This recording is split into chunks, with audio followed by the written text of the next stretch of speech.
Dios les bendiga, bienvenidos. Hoy día viernes, día de estudio de la palabra del Señor. El miércoles habíamos tenido los estudios de primer nivel, hoy día viernes los estudios avanzados. Vamos a recibir del Señor. Oramos al Señor, bendito Padre Celestial, te damos gracias por poder tener este tiempo de estudio de tu palabra. Habla en nuestros corazones, habla a nuestras mentes, transforma, Señor, nuestro ser con tu palabra. Bendícenos, te lo pedimos y te damos gracias en el nombre de Cristo Jesús. Amén y amén. Vamos a tener un tiempo de alabanza y luego de esta alabanza vamos a tener nuestro primer estudio de la palabra del Señor. Aleluya,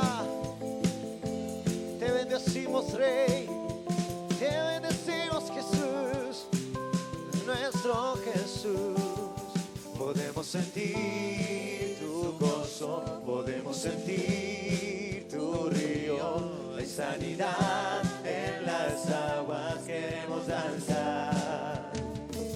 Podemos sentir tu gozo, podemos sentir tu río, y hay sanidad en las aguas, queremos danzar. Y hay libertad en la casa de Dios, hay libertad en la casa de Dios, hay libertad, sí Señor, hay libertad en tu casa, hay libertad en la casa de Dios, hay libertad en la casa de Dios, hay libertad, hay libertad. Podemos sentir tu gozo, podemos sentir tu río, hay sanidad en las aguas, queremos danzar. Una vez más, podemos sentir tu gozo, podemos sentir tu río, y hay sanidad en las aguas, queremos danzar. Y hay libertad en la casa de Dios, hay libertad en la casa de Dios, hay libertad, hay libertad. Puedo danzar en la casa de Dios, puedo danzar en la casa de Dios, puedo danzar en la casa de Dios, puedo danzar y disfrutar que soy su hijo, que soy su hijo. Somos libres por su sangre, libres soy, que somos libres, somos libres, somos libres por su sangre, libres soy, libres soy. Aleluya, gracias Jesús.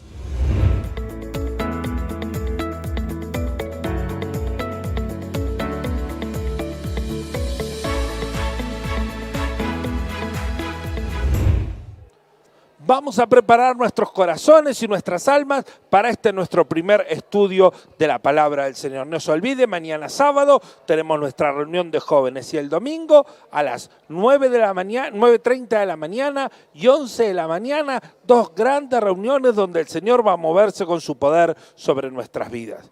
Vamos ahora sí al primer estudio de la palabra del Señor de nuestra pastora Edith de Sorensen. Muy bien, ya llegamos a la parte final del nivel 2. Estoy esperando las carpetas, hasta ahora no me llegó ninguna.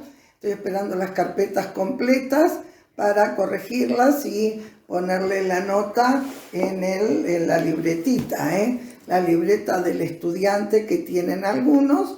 Y entonces ya tiene que tener su hojita, como ya tiene aprobadas las materias de primer nivel, presenta la carpeta y va a tener aprobadas las de segundo nivel, que ya lo terminamos. Segundo nivel es el libro de liderazgo, que creo que casi todos lo tienen. Si alguno no lo completó y no lo presentó, lo animo a hacerlo. Vamos a verificar su asistencia y va a tener su materia aprobada de segundo nivel.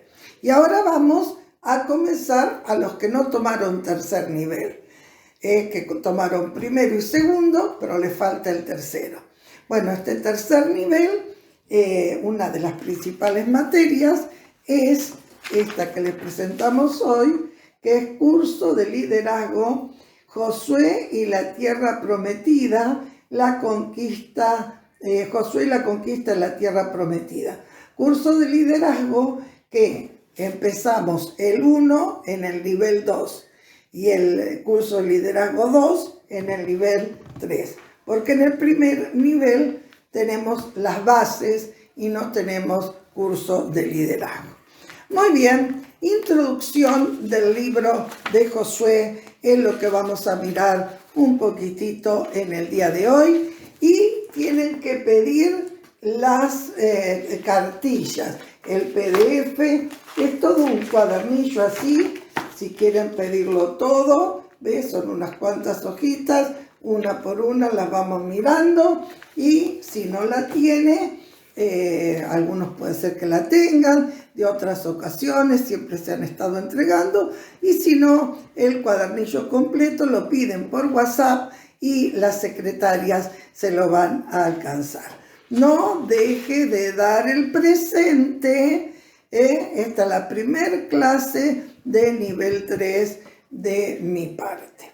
Es la introducción del libro de Josué con lo que empezamos. Es el primero de los 6 escritos que integran la serie de los profetas, que son libros históricos. Josué, Jueces, Ruth, son todos libros históricos, antes de los profetas menores, son libros que relatan, si bien el Pentateuco es histórico también, pero más que nada es un libro de bases doctrinales. Estos son más históricos. Lo narrado en el libro de Josué, desde el primer capítulo hasta el último, narra la vida de Josué, el ministerio de Josué, el propósito de Dios con la vida de Josué y cómo lo cumplió. Para eso, como este es el protagonista principal de este libro, tenemos que saber quién era Josué. Josué, hijo de Nun, era uno de los 11 espías que habían ido, los 12 espías que habían ido a la tierra prometida antes, y este Josué junto con Caleb eran los que habían traído una palabra positiva: los comeremos como pan. Este fue el Josué que cuando Moisés estaba en el monte, él estaba en la batalla, en la línea de batalla, estaba en el frente de batalla, mientras Moisés y Aarón y Hur estaban en el monte sosteniendo la parte espiritual de la batalla. Este Josué, que un día Dios le dijo a Moisés: te vas a ir, Moisés, pero tienes que elegir tu sucesor, y tu sucesor va a ser Josué, va a ser Josué. Después vamos a ver algunos detalles.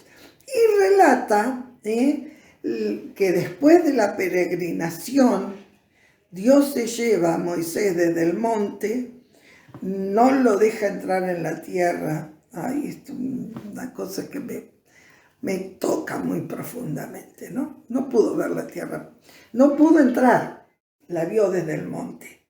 Y Dios le dijo: tu hijo Josué, tu hijo espiritual, él lo va a hacer.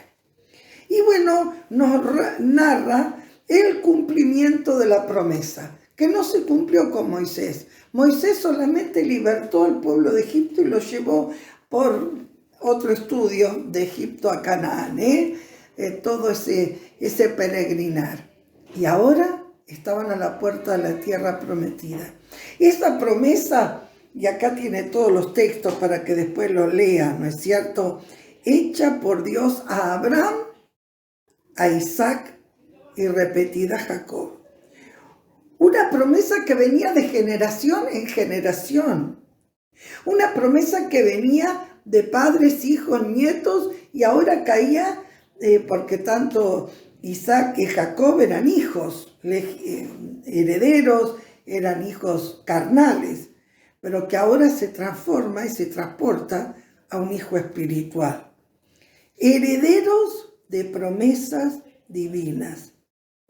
Y tomaron posesión de Canaán. Dice en Génesis 13, 14 a 17, como Dios promete a Abraham, yo te voy a llevar una tierra que fluye leche y miel, sal de tu casa, de tu parentela, yo te voy a hacer una nación grande. Bueno, léalo todo eso. En el capítulo 26, 3 a 5, Dios repite a Isaac y le dice, yo refrendo, yo voy a confirmar la promesa que hice a tu padre Abraham y en ti la confirmo. Y luego en el 28, capítulo 28 de Génesis, del verso 13 y 14, Dios se lo vuelve a decir a Jacob.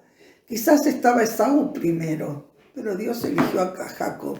Mire, esta promesa de Dios de la conquista de la tierra prometida fue pasando de generación en generación.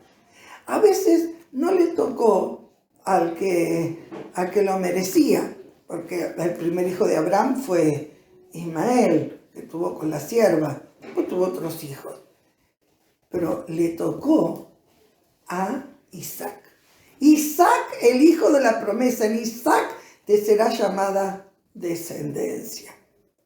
Luego estaban Esaú y Jacob, y dice, a Jacob amé y a Esaú aborrecí. ¿Qué cosa la predestinación? Bueno, no vamos a entrar en muchos detalles de todo esto porque es muy complicado.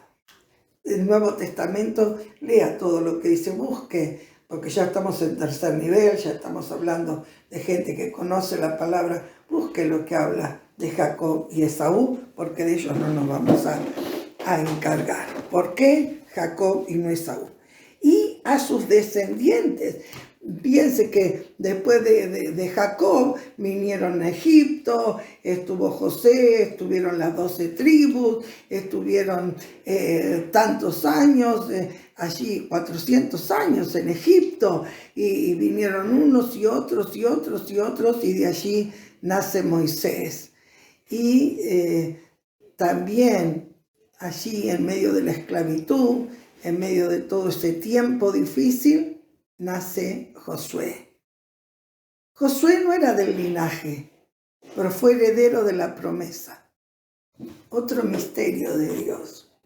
No eligió a los hijos de Aarón, que eran los sacerdotes. No eligió a los hijos de Moisés. Eligió a su discípulo. Eligió a aquel que estaba en el tabernáculo de día y de noche.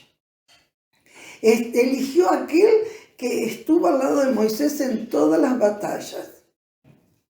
Porque estuvimos hablando el miércoles pasado sobre llamamiento. Espero que los escuches, estos estudios. Dios llama como Él quiere, a quien quiere y para hacer lo que Él quiere, nada más. Dios es absoluto. Dios es maravilloso. Dios es soberano. Él hace lo que quiere. Y había una promesa hecha por Dios, que se le hizo primero a Abraham. Y dice, yo te voy a dar una tierra, voy a hacer una nación grande. Esa promesa la heredó Isaac. Esa promesa la heredó Jacob. Esa promesa la heredaron los 12 hijos de Jacob en Egipto, porque ellos descendieron de Egipto. Esa promesa la seguían proclamando el pueblo de Israel mientras eran esclavos en Egipto. Esa promesa la refrescó a Moisés estando en el desierto a través de una zarza. He oído el clamor de mi pueblo y los voy a liberar y por fin voy a cumplir la promesa. Porque a veces la promesa de Dios tarda generaciones en cumplirse. Por eso los tiempos de Dios no son nuestros tiempos. Fíjese cuánto tiempo pasó desde Abraham hasta Josué. Muchísimo tiempo. Véanlo en la genealogía, lo puede contar fácilmente. ¿Cuánto tiempo, cuántas generaciones pasaron? Y la promesa estaba firme. Y la promesa estaba firme. Yo les voy a dar la tierra. Van a terminar de peregrinar, van a terminar de estar por aquí, por allí, por el otro lado y van a heredar la tierra. Me encanta lo que dice el libro de Josué, el capítulo 21 de este libro. Josué tiene palabras, mire, que son para aprenderlas de memoria y para repetirlas. Josué capítulo 21, verso 45, dice así: no faltó palabra de todas las buenas promesas que Jehová había hecho a la casa de Israel. Miren cómo termina. Todo se cumplió. Todo se cumplió. El libro de Josué empieza con el intento de cruzar el Jordán y conquistar la tierra prometida. Pero ¿sabe cómo termina? Y le voy a decir el final, para que ya se ponga contento. Dios cumplió su promesa. Pasaron las generaciones y fueron herederos de promesas. Fueron herederos de promesas. Y esa promesa de la tierra prometida fue de uno a otro, de uno a otro, de uno a otro. Y quizás ya desanimados en Egipto pensaron que nunca se iba a cumplir. O desanimados en el desierto dijeron, por favor, sería mejor morir acá. Y muchos se murieron por protestones. Ayúdanos. Ayuda, Señor, a todos estos protestones. Quedaron blanqueando sus huesos en el desierto. Pero la nueva generación lo conquistó. Y en la nueva generación hubo un gran personaje que se destacó. Fue Josué, elegido para conquistar. No sabemos si él escribió este libro porque daría la impresión que esa historia está contada por algún otro. Pero quiero decirle que Josué era el indicado. Josué era el elegido de Dios. Lo vemos en su fidelidad al Señor, en cómo derrotó. Él era un discípulo, él no era el líder, pero ya tomaba la espada, ya salía al campo de batalla. Dice que no solamente los venció, sino que los persiguió hasta Horma. Vencieron a los amalecitas y dijeron, el Señor le dio una promesa a Josué que se cumple muchos años después, en la época que Dios le dice a Saúl que tenía que destruir a todos los amalecitas. Dice, los raeré de la tierra, y él los venció. Él no esperó el momento de que él fuera el jefe de todo para presentar la batalla, para ganar victorias, para mostrar lo que después se reconoció. Porque esto te quiero decir, Timoteo, a veces queremos el título, pero en esta familia el título se da como reconocimiento después que actuaste. Primero tenés que cumplir el ministerio y después vas a recibir el título. Primero tenés que demostrar que tenés ese título. Quizás como la práctica que hacen los médicos, ¿no? Que sí, muy bien, tenés el diploma y todo. Nosotros queremos verte 2 años en el campo de batalla, ¿eh? Queremos verte todo ese tiempo a ver cómo trabajás. Y después, si en esa residencia andás bien, te vamos a dar el título. Josué hizo una buena residencia al lado de Moisés. Fue realmente un hombre de Dios. Y Dios lo premió. Dios lo premió maravillosamente. Y usted lo puede leer esto en Éxodo 7, número 7, 1 a 5, Éxodo 17, 8 a 16, número 14. Bueno, lo tiene todo en la hojita. La primera lectura del libro de Josué da la impresión de que la conquista fue de un día para otro. Pero no, tomó su tiempo. Tomó su tiempo, pero no faltó la promesa. Todo fue cumplido. Somos herederos de promesas. Sí, somos herederos de promesas. Que vienen de nuestros antepasados espirituales. Que vienen desde la Escritura. generación tras generación. Hay promesas en esta palabra, promesas de la segunda venida de Cristo, del reinado, promesas del Señor que nos iba a guardar en los últimos tiempos y todavía no se han cumplido. Aunque ya se está predicando el Evangelio en todo el mundo y a toda criatura. Somos herederos de promesas. Cuando Dios nos llamó, en ese llamamiento estaban incluidas todas esas promesas. ¿Y sabes una cosa? Dios tiene la capacidad de cumplirla a través de vidas como Josué, que se ponen en sus manos y le dicen, Señor, heme aquí, quiero hacer tu voluntad. Ojalá esa sea tu actitud en el día de hoy. Úsame para lo que quieras. Ya estoy practicando, Señor. Ya sabes cómo peleo la batalla. Ya sabes cómo hablo, cómo es mi visión de la tierra prometida. Ya sabes, Señor, muchas cosas de mí. Ahora, Señor, que viene el nombramiento, por favor, ayúdame a cumplirlo como tengo que hacerlo. Padre Celestial, es tan serio lo que estamos mirando en este día. Ya no es lechita, Señor. Esto es para masticarlo. Oh Dios, tú nos estás preparando a cada uno de los Timoteos para la gran conquista que hay por delante. Y a veces pensamos, cuando llegue ese momento de desafío, ahí voy a estar. Pero tú nos estás preparando hoy. Tú nos quieres ver en el campo de batalla mientras Moisés está en el monte. Tú nos quieres ver derrotando a los amalecitas, persiguiéndolos y haciendo tu obra, Señor. Tú nos quieres ver confesando fe, confesando que la tierra prometida es un pan comido, aunque todavía no me toque hacer nada. Señor, quiero estar preparado para la gran hora en que me digas, ponete al frente, ahora te toca a vos conquistar esta promesa.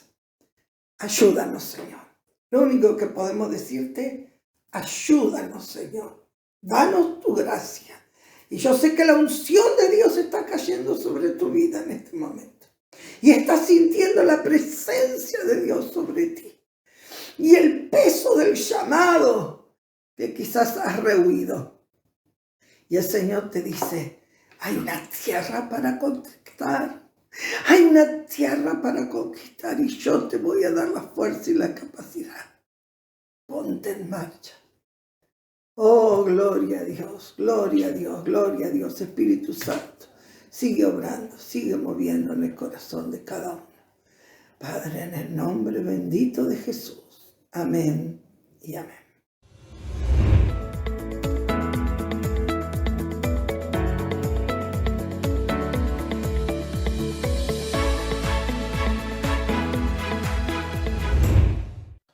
Decimos un gran amén a la palabra del Señor, que cada miércoles y cada viernes nos habla y llena nuestro corazón. Ahora nos preparamos para la segunda parte de esto, pero antes vamos a bendecir a nuestros hermanos que con fidelidad y amor separan sus ofrendas y sus diezmos para bendecir la obra. Ofrenda misionera que apartamos al Señor. Bendito Padre Celestial, te pido que continúes bendiciendo a cada uno de mis hermanos. Señor, provee a cada uno conforme a su necesidad. Si hay hermanos que están con escasez de trabajo, si hay hermanos que tienen cosas trabadas, destrábalas ahora. En el nombre de Cristo Jesús, bendice a cada hermano su ofrenda, bendice a cada hermano su diezmo. Amén y amén. Ahora sí, vamos a este segundo estudio de la palabra del Señor. Buenas tardes, queridos hermanos.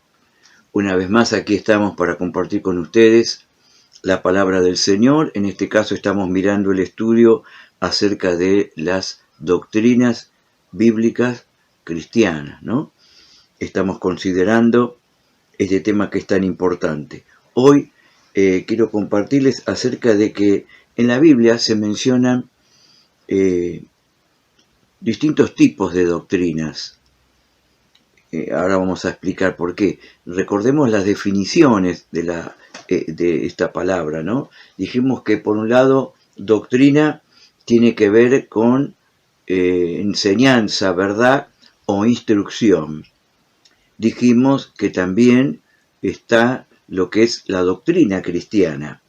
La doctrina cristiana recuerdan que la definición es conjunto de verdades bíblicas ordenadas en forma sistemática. Luego, ¿no es cierto?, tenemos lo que es la sana doctrina. Es la enseñanza de la palabra de Dios en toda pureza y verdad, sin error o tinieblas, sin mezcla, ¿no?, sin agregarle ni quitarle a la verdad bíblica.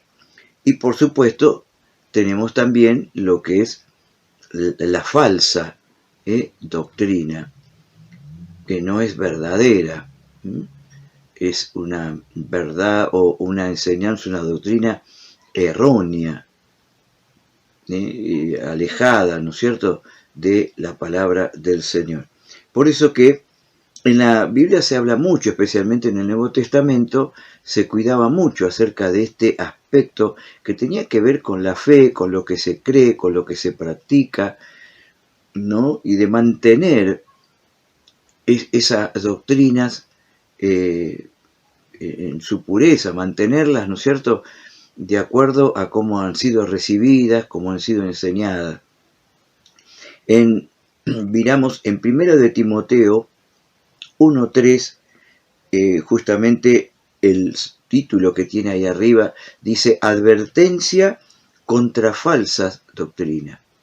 Dice, como te rogué que te quedases en Éfeso para cuando fui a Macedonia, para que mandases a algunos que no enseñen diferente doctrina, diferente a la verdad bíblica, diferente a la enseñanza de los apóstoles, que no enseñen diferentes doctrinas. Le dice allí Pablo a Timoteo.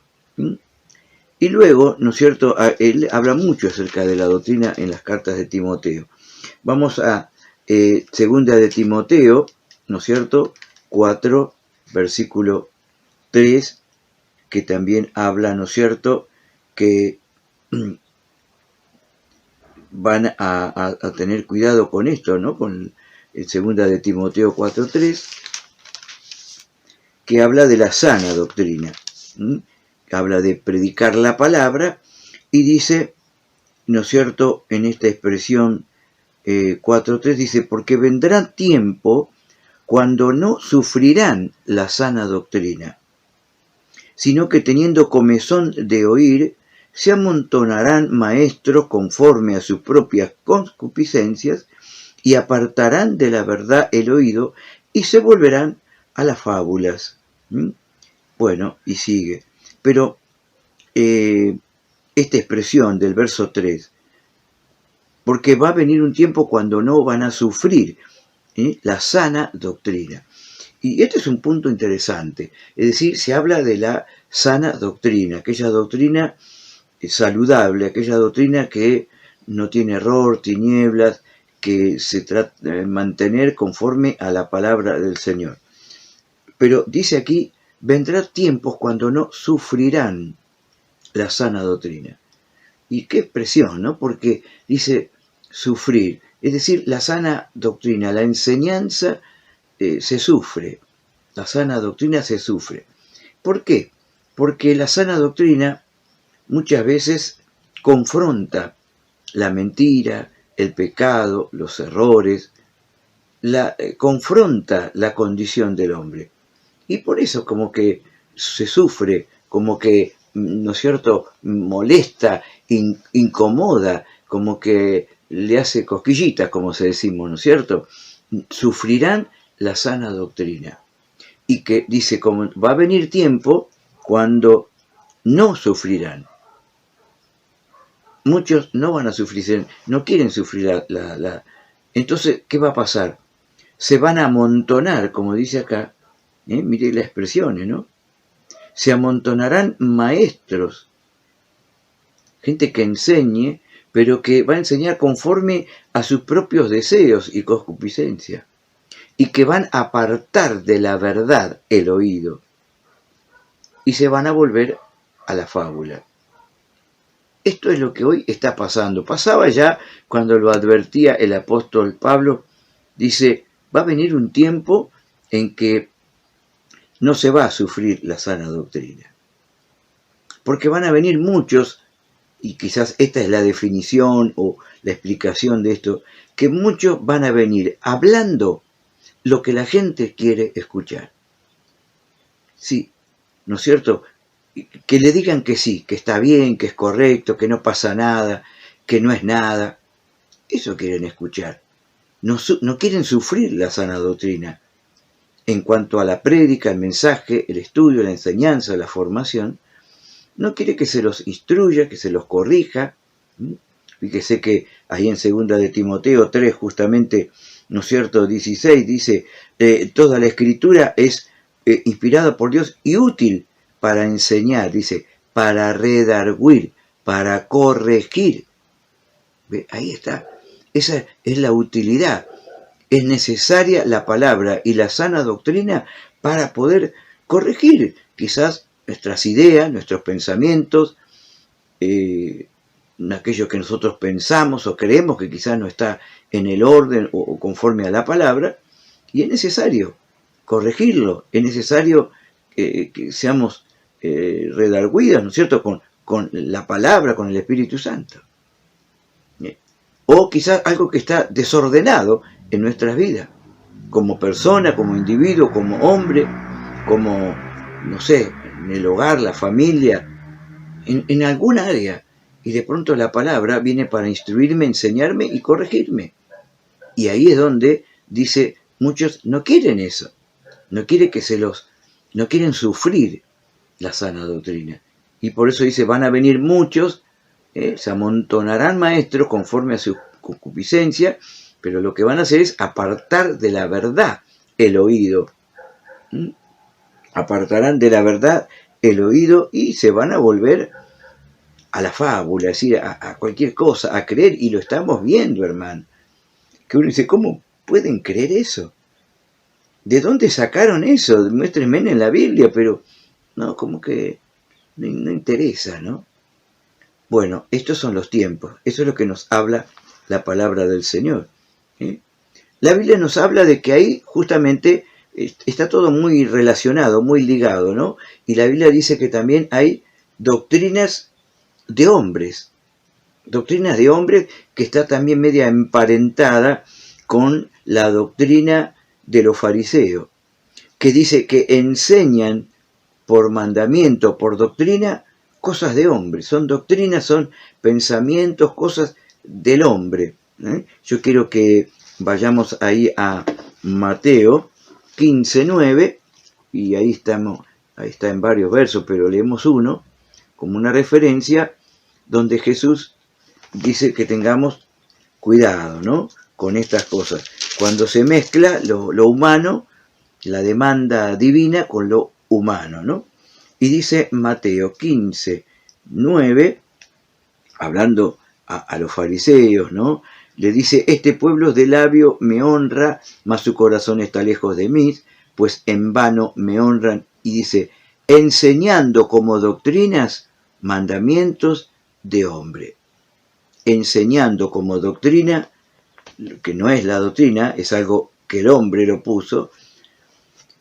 Y esto era cierto, ¿no? Es decir, en los fariseos, un grupo religioso muy extremista, por así decirlo, religioso a extremo, ¿no?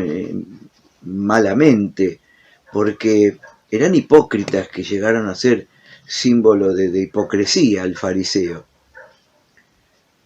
Porque ponían, aparte de las palabras y los mandamientos del Señor, ellos ponían muchos mandamientos y cosas humanas que ellos habían creado.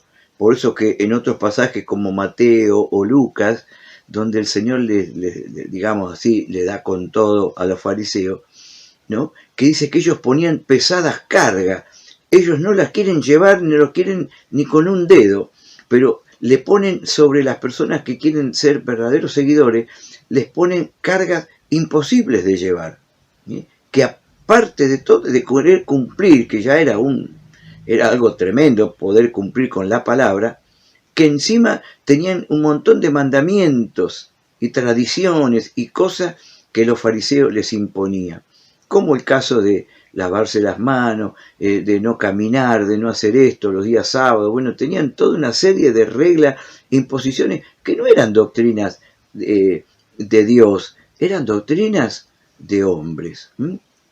La Biblia también nos habla en Colosenses, un poquito esa expresión, para que nos demos cuenta, ¿no? Por eso qué importante es ser conocedores de la palabra para saber qué se nos está demandando, exigiendo o imponiendo, si es la doctrina de Dios o las doctrinas humanas, ¿no? Algo que no está en la palabra del Señor. Y a veces, bueno, se toma un texto, pero se saca de contexto y se hace decir a la palabra lo que no dice, ¿no? Pero bueno, por eso es importante conocer las Escrituras. En Colosenses 2:22, Colosenses 2:22, también nos habla de lo que son los mandamientos del hombre, y dice así: en conformidad a mandamientos y doctrinas de hombres, cosas que todas que se destruyen con el uso. Diciendo un poquito anteriormente, dice, pues habéis muerto con Cristo en cuanto a los rudimentos del mundo. ¿Por qué, como si vivieses en el mundo, os sometéis a preceptos tales como no manejes, no gustes, ni aun toques? Es decir, una serie de condiciones que en verdad dice en conformidad a mandamientos y doctrinas de hombres, no impuestas por Dios. Bueno, una referencia, después uno puede leer todo, pero ahí está, que estas cosas que por ahí les decían que no toquen, no manejen, no gusten y qué sé yo, eran más bien en conformidad a mandamientos y doctrinas de hombre, no del Señor. Bueno, otro ejemplo, ¿no? Es decir, hay distintas clases, y aquí tenemos otra que es la del hombre. ¿Sabe que también, ahí en Primera de Timoteo, capítulo 4, Primera de Timoteo 4, nos habla que también hay una doctrina, y esto lo tenemos que tener cuidado, sin interpretarlo bien. Primera de Timoteo 4:1 nos dice que también hay doctrinas de demonios. Dice, pero el Espíritu dice claramente, Primera de Timoteo 4:1, que en los postreros tiempos algunos apostatarán de la fe, escuchando a espíritus engañadores y a doctrinas de demonios. Bueno, es tremendo esto, ¿no? O sea, un tiempo, se predice un tiempo de apostasía, de negar la verdad, de negar la fe. Como dice el texto que hemos leído antes, apartarán de la verdad el oído. La gente no quiere escuchar la verdad, le molesta, le incomoda, ¿no? La sufre, entonces no quiere, y entonces Dios les da, como dice acá, que van a escuchar a espíritus engañadores, van a escuchar doctrinas demoníacas, de demonios, así que provienen, que esa es la fuente, y sabemos que es engaño, mentira, error, tiniebla, todo lo que provenga de ahí no es de Dios, no es de bendición. Pero para tener presente que algunos justamente apostatarán de la fe, quizás, y esto es así, quizás estaban en la verdad, creían en el Evangelio, creían la palabra, pero de pronto se apartaron y se fueron y están, qué sé yo, escuchando o siguiendo cosas que no tienen nada que ver con el Señor, ¿no? Así que es peligroso. Pero bueno, y quiero ir culminando, es decir, que la doctrina se encuadra para entender que la doctrina es correcta, es sana, es doctrina cristiana. La doctrina tiene que ser cristocéntrica, apostólica y eclesiástica. A ver, tiene que ser cristocéntrica.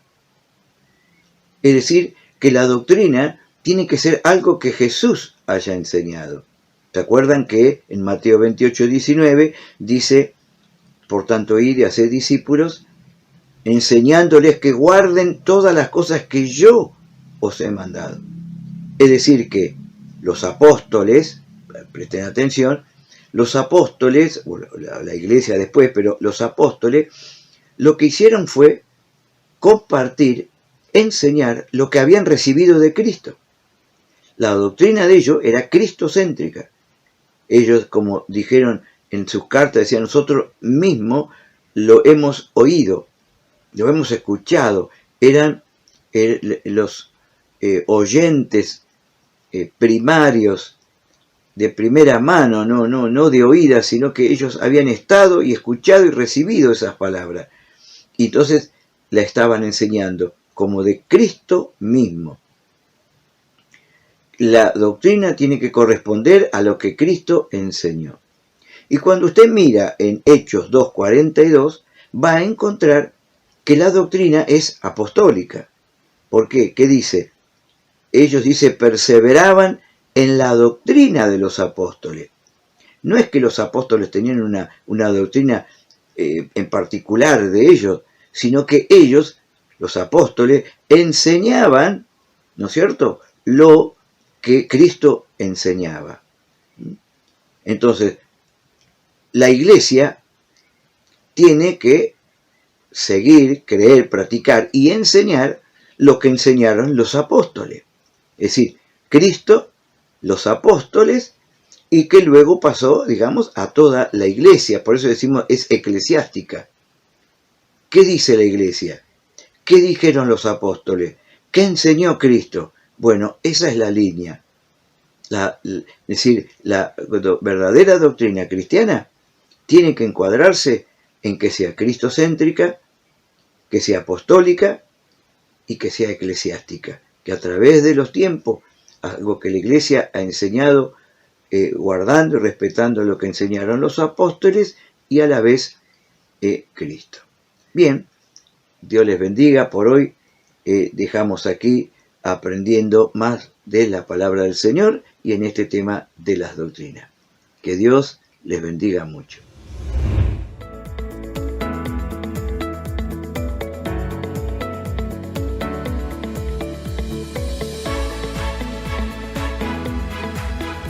Dios les bendiga, bienvenidos a esta nueva clase. Hoy, aproximación a la escatología, una mirada bíblica y comprensible de los acontecimientos del fin. Vamos a encarar hoy el capítulo número 13 de Apocalipsis. Este capítulo lleva como título Las dos bestias. Ayer habíamos visto la lucha de la iglesia con el diablo, las distintas temáticas y formas a través de las cuales el diablo enfrentaba a la iglesia y sus distintas facetas. Hoy vamos a ver las dos grandes influencias mundiales, los gobiernos y los medios de influencia, y cómo estas dos combaten contra el Evangelio. Antes de empezar con el capítulo del día de hoy, queríamos decirle que si no tiene su manual, puede pedirlo como PDF a través de nuestras redes sociales, y si no, puede encargarlo en forma física en Librería Los Heraldos, que está abierta los martes, sábados y domingos, los días que tenemos reunión. A partir de ahí, ya usted puede seguir estas clases con el manual de apoyo. Si no, nos escucha y toma nota. Ya tiene ahí en su Biblia el capítulo número 13 de Apocalipsis. Vamos a leer el primer versículo. Me paré sobre la arena del mar y vi subir del mar una bestia que tenía 7 cabezas y 10 cuernos. En sus cuernos 10 diademas y sobre sus cabezas un nombre blasfemo. Este primer versículo nos presenta un cuadro muy importante de analizar. Primero es el lugar donde se encuentra Juan. Él dice, me paré sobre la arena. Esto nos hace recordar a la famosa historia que nos cuenta Jesús de las dos casas. Una que estaba sobre la arena y una que estaba sobre la roca. La roca es Cristo, es la edificación sobre lo que sirve. La arena representa la edificación sobre las cosas que no tienen profundidad, sobre las obras que van a ser probadas y no van a pasar, las obras que van a ser probadas y en esa prueba van a fracasar. Presta atención a lo que dice Juan. Cuando la iglesia está parada sobre la arena, es en el momento en que las bestias surgen. La primer bestia surge del mar. El mar nos habla de lo mundanal, de lo natural, de lo pecaminoso. Y esta primer bestia que surge de aquí tiene varias condiciones que vamos a examinar. La primera es que tiene 7 cabezas. Cada una de estas cabezas nos habla de un territorio, nos habla de espacios físicos. Estos 7 espacios físicos están dominados por 10 gobiernos. Y estos 10 gobiernos a su vez tienen cuernos, tienen autoridad y cada una de estas autoridades tiene una corona. Cuando se nos habla de esta primer bestia, se está hablando de los gobiernos del mundo. Pero no de cualquier gobierno. Completa el cuadro diciendo que sobre estos gobiernos hay un nombre blasfemo. ¿Qué es un nombre blasfemo? Es un nombre que se levanta contra la autoridad de Dios. Hermano, hermana, qué cuidado tenemos que tener como iglesia de estar parados sobre la roca firme. Pero también tenemos que tener cuidado de someternos a lo que es blasfemo contra Dios. Déjeme hacer una pequeña observación en este punto. Siempre recordamos y usamos mucho el texto que dice que todas las autoridades están puestas por Dios. Pero también tenemos que entender que muchas de las cosas que son legales no son moralmente correctas. Muchas de las supuestas avances en las libertades atentan contra los principios no solamente morales, sino sobre el pecado de lo que nos habla Dios. Pero avancemos. ¿Cómo son estas? ¿Cómo actúa esta bestia? Verso 2. Y la bestia que vi era semejante a un leopardo, y sus pies como de oso, y su boca como boca de león. Y el dragón le dio su poder, y su trono, y grande autoridad. Nada de la autoridad de este mundo tiene poder si no es a través de el mundo espiritual. Me gusta hablar de esto porque los gobiernos de esta tierra han sido tomados por el diablo. Y el diablo mismo lo dice con Jesús: todos estos reinos son míos. Cuando el diablo lo tienta a Jesús, y Jesús no niega. Jesús no le dice, no son tuyos. Él le dice, yo no te voy a adorar, pero en ningún momento dice que los reinos no son de él. Quizás en la medida que hemos ido desapareciendo los hombres piadosos de los puestos gubernamentales, quizás dejándolo porque pensamos que no era el lugar para nosotros, en el lugar en el que hemos dado lugar en el gobierno a personas que le han fallado a Dios, que le han fallado a su fe, que nos hemos separado del Estado, que hemos dejado de usar nuestros principios de fe como principios a través de los cuales elegir a nuestros gobernantes. Le hemos dado un lugar al diablo para que el diablo en su autoridad que Dios le ha permitido, establezca en los puestos de mando a personas blasfemas, lejos de Dios, a las que Él mismo les da la autoridad. Sigue diciendo el verso 3. Vi una de las cabezas como herida de muerte, pero su herida mortal fue sanada, y se maravilló toda la tierra en pos de la bestia. Fíjese que dice que era como herida de muerte. ¿Sabe? El diablo sabe actuar bien, sabe presentar muy bien sus argumentos. Muchas veces atrás de de situaciones que nos parecen correctas, de situaciones que nos parecen válidas, no encontramos otra cosa que argumentos del diablo. Argumentos del diablo en los que a través de ellos quiere convencernos de que su mal obrar es correcto. Sigue diciendo: y adoraron al dragón que había dado autoridad a la bestia, y adoraron a la bestia diciendo: ¿quién como la bestia y quién podrá luchar contra ella? Aquí encontramos otra vez el pecado, la soberbia, queriendo sentarse en un lugar en el que no le corresponde, en el lugar de máxima autoridad, desafiando a Dios.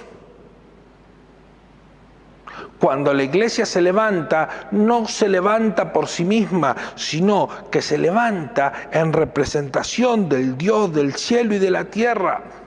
La jactancia vana de este mundo es efímera, porque un día el Rey de Reyes y el Señor de Señores se levantará. Se levantará. Déjeme seguir avanzando en el pasaje.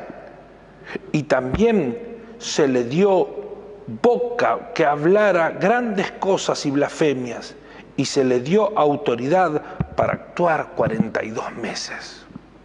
El tiempo del enemigo para actuar es limitado, está marcado por un tiempo de caducidad. Solo las cosas que da Dios son eternas.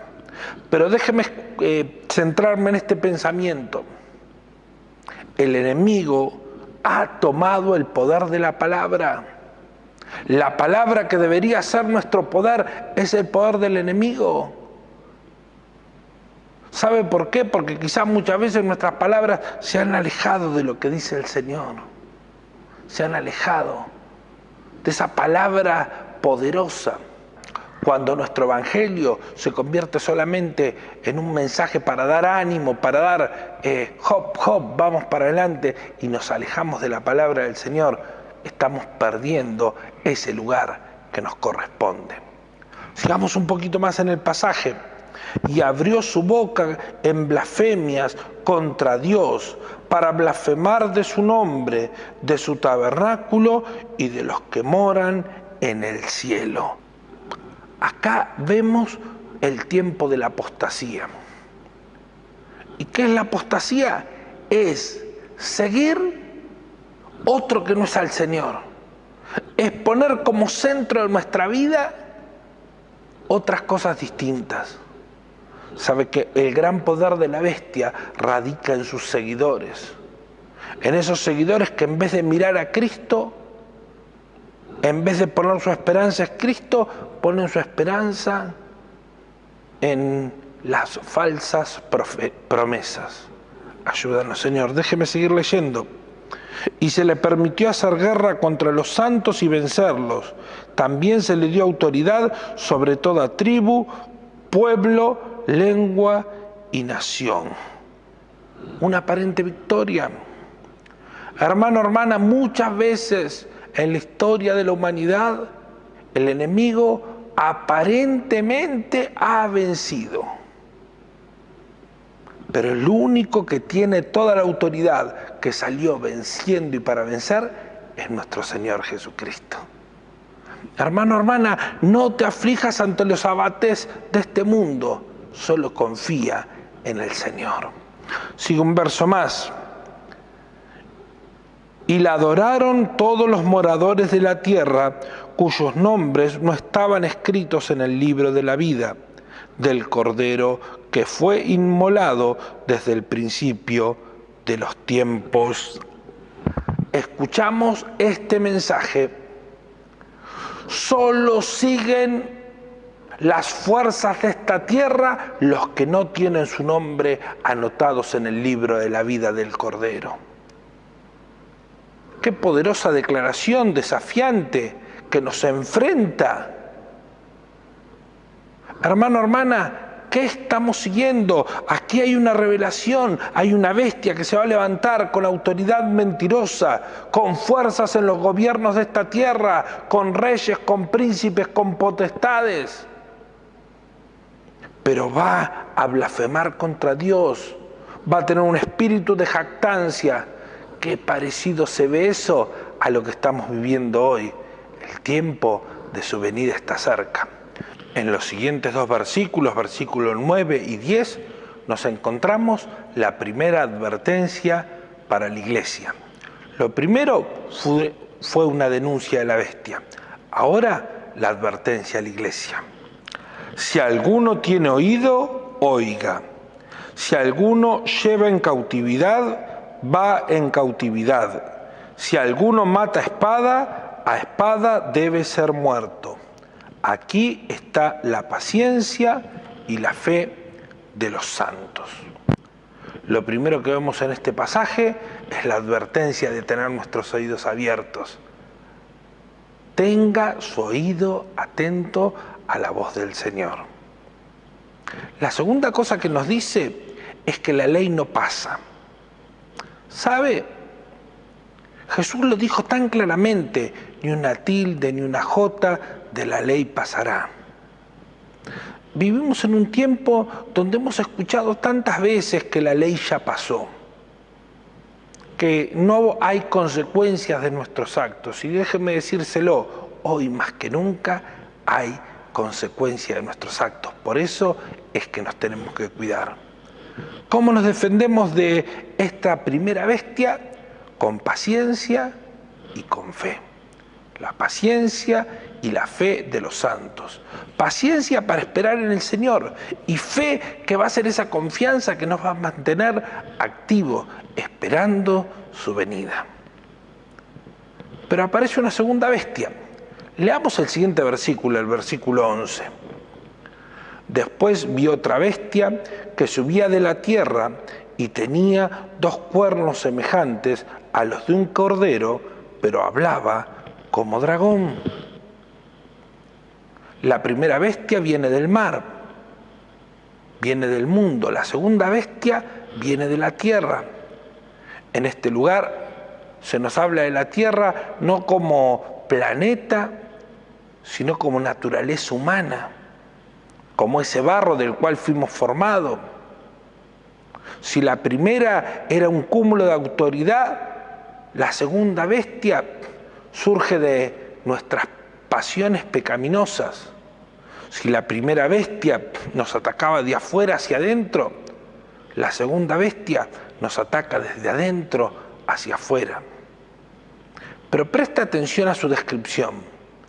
Parece un cordero. Qué sutil muchas veces es el engaño del enemigo. Cuántas veces, sin darnos cuenta, entramos en una espiral de trampa donde no podemos salir. Pensamos que algo es evangelio, pero no lo es.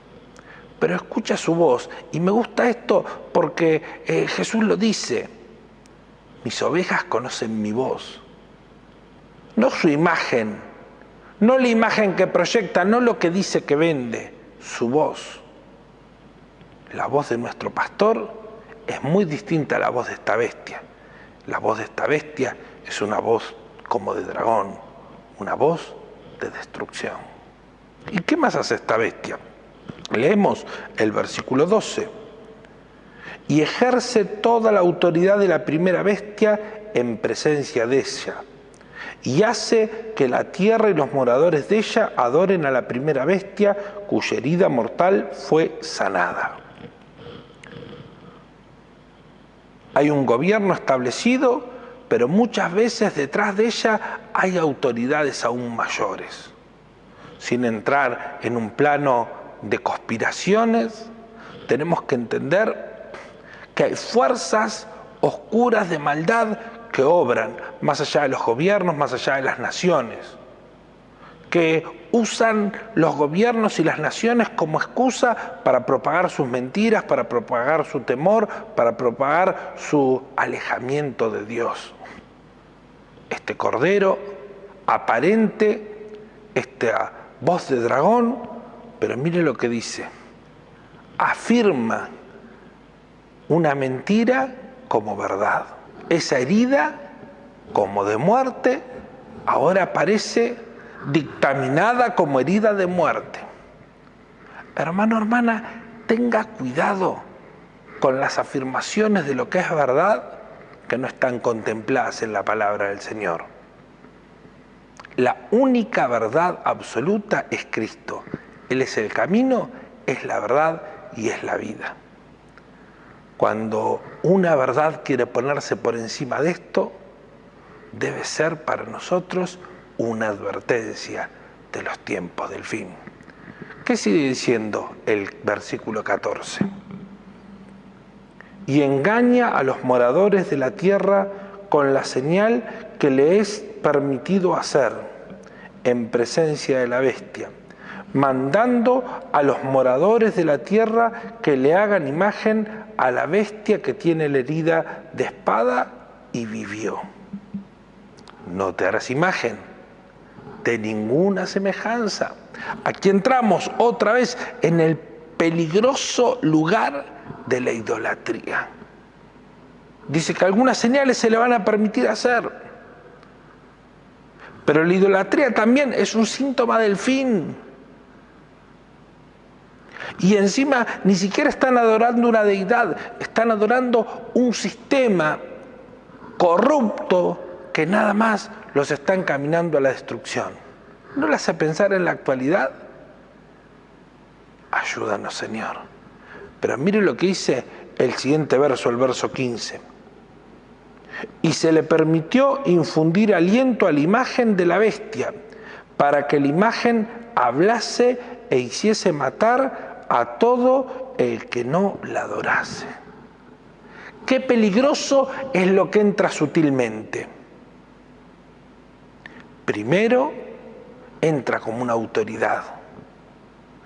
Luego, se convierte en una religión. Y más adelante, se convierte en una inquisición. El que no piense de determinada manera será castigado. Y este es el problema que nos vamos a encontrar como iglesia, que cuando queramos decir que lo que es pecado, que cuando queramos enfrentar al ser humano con su maldad, vamos a ser acusados. Hermano, hermana, como iglesia este es el camino. Un verso más, verso 16.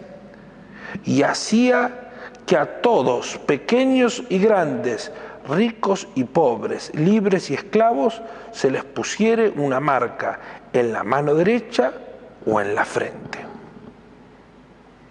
¿Cuánto se ha fantaseado con la marca de la bestia? Primero nos dijeron que podían ser nuestras huellas dactilares y la lectura del iris de nuestro ojo. Se nos dijo que iba a ser un microcircuito que se nos iba a implantar debajo de la piel. Algunos han dicho que la marca de la bestia es la vacuna que ahora se está dando por el COVID. Y cuántas otras cosas que se han dado a la imaginación.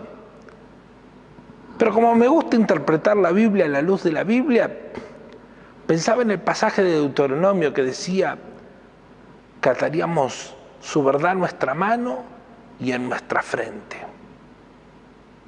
¡Qué tremendo! Y no nos hablaba de atarla físicamente, nos hablaba de nuestras acciones y de nuestros pensamientos. No sé si en algún momento llegaremos a tener una marca física, pero sí, este mundo quiere impregnar su forma, su marca en nuestras acciones y en nuestros pensamientos. Hasta en nuestro vocabulario, queriendo intercambiarlo por un vocabulario que incluye el pecado como algo admirable.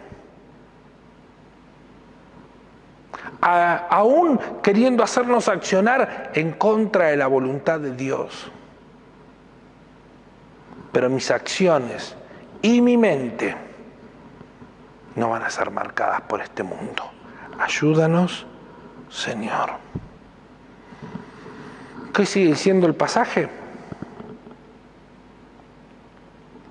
Y que ninguno pudiese comprar ni vender, sino el que tuviera la marca o el nombre de la bestia o el número de su nombre, sino el que tuviere la marca.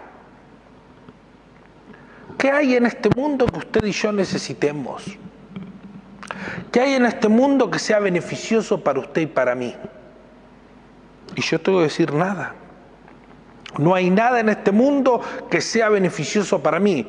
Lo único realmente beneficioso es tener a Cristo en mi vida. Los israelitas en el desierto extrañaban los ajos, los puerros, los melones. Extrañaban lo que sacia el vientre, lo que habían dejado en Egipto. Pero olvidaban que todo esto era pagado con esclavitud, con látigo, con maltrato, con servidumbre, con muerte. Con pesadas cargas que ellos no querían llevar. Hermano, hermana, el mundo muchas veces quizás nos ofrezca algún supuesto bienestar de rápida respuesta para nuestra vida. Pero déjeme decirle algo, el costo de este supuesto bienestar es muy alto. Ayúdanos, Señor. Ayúdanos, Señor, a darnos cuenta que tenerte a ti es lo más glorioso. Sigamos un poquito más. Aquí hay sabiduría. El que tiene entendimiento, cuente el número de la bestia, pues es número de hombre, y su número es el 666. ¿Qué es este número? El número de la perfección es el 7. El número 6 es el número de la humanidad, de la carnalidad. Cuando estábamos viendo los distintos sellos, los primeros 6 eran condenación y el séptimo era anunciamiento. Las trompetas de igual manera. Los primeros, catástrofe. La séptima, anunciamiento. Ahora, como en el libro de Isaías se eleva al Señor a la tercera categoría, santo, santo, santo, para aumentar el énfasis en su santidad, la bestia tiene terrenal, terrenal y más terrenal, para que este énfasis nos haga entender que cada vez este mundo está más alejado de Dios. Pero este último pasaje también contiene la advertencia. Si para la primera bestia la respuesta era la paciencia y la fe, para la segunda bestia la respuesta es la sabiduría. Y no la sabiduría de este mundo, que está tan contaminada de lo políticamente correcto, de lo que debería pensarse o debería sentirse.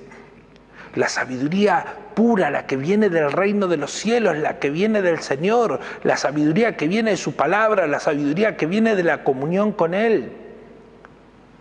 Déjeme resumirle este capítulo. Los gobiernos del mundo se van a levantar con falsas señales y van a querer torcer por leyes, por autoridad, por dominio, la fuerza de la iglesia. Pero la paciencia y la fe nos van a mantener en alto. Pero una segunda bestia se va a levantar desde la humanidad, tratando de derrotar la iglesia desde adentro, tratando de convencerla, tratando de aparentar ser un cordero. Pero solo va a haber muerte y destrucción. La marca no es otra cosa que permitir que nuestra mente y nuestras acciones estén dictaminadas por este mundo. Pero hay una respuesta, la sabiduría que viene de lo alto. Señor, ayúdanos a que usted y yo como iglesia estemos preparados para esta hora. Hasta aquí llega el estudio del día de hoy. El próximo estudio vamos a tener un avance importante sobre los capítulos, pero queríamos hacer un énfasis especial en estos. Espero que para usted esté siendo tanta de bendición como lo es para mí. Nos despedimos, no sin antes decirle que Dios le bendiga.